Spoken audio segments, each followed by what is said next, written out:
So as a guy who's only 5'4", trust me, shorter is sometimes better.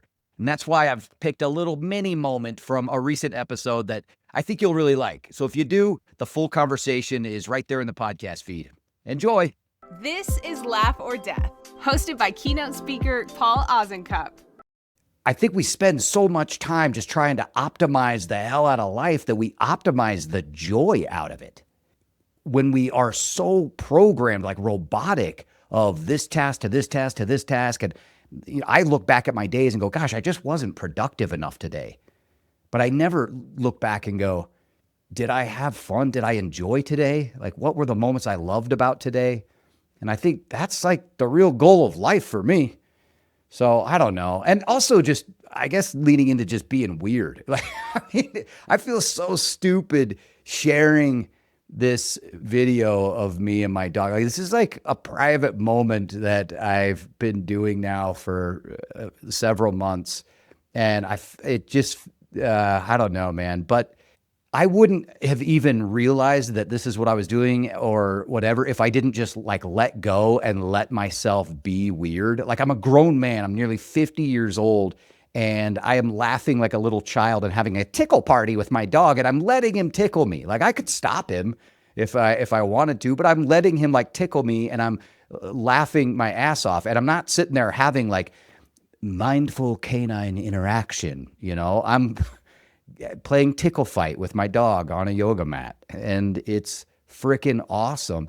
So I think there's also something to be said about just letting ourselves be weird and be more childlike or silly, whatever word you want to say. Because for that 10 minutes, for me, I am no longer a professional speaker or, a productive adult. I am almost like a kid. It's just like a vacation from myself. And it's definitely a vacation from my overthinking mind that drives me crazy sometimes. So any chance you get to like take a vacation from your serious self and be weird or silly, I say lean into it if you have those moments in your day.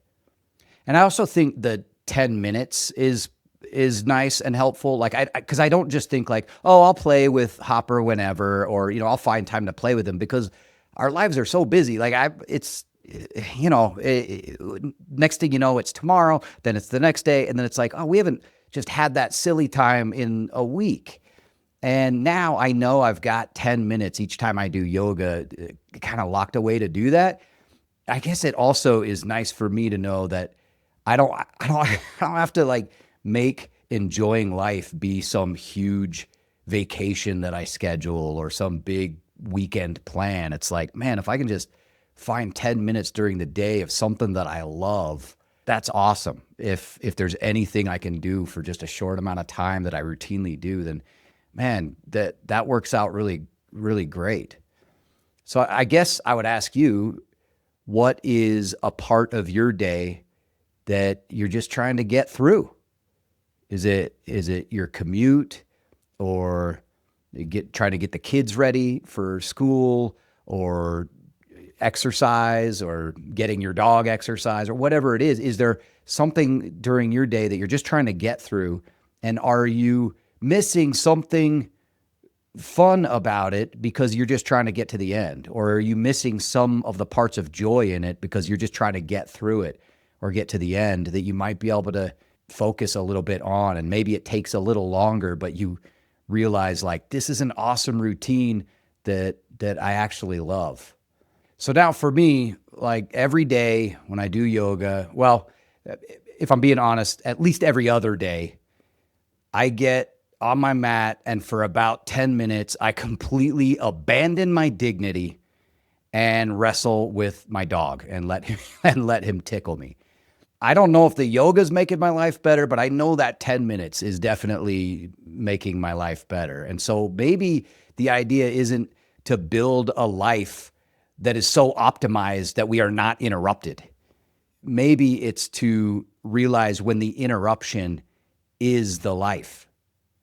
And that the interruptions are the parts of life that make it great. And that we need to just stop and realize that, like, this is awesome. This is why we're doing the thing. And I know for me, just generally, it's so much easier to do yoga when I can just see my life as a comedy and know that it doesn't have to be perfect. Like, I don't have to be one of those people who does it perfectly and calls it my yoga practice.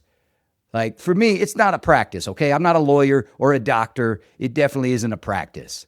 I'm just a dude stretching in sweatpants trying not to fart. Hey, thanks for listening. If that little mini moment resonated with you, then you don't have to stop now.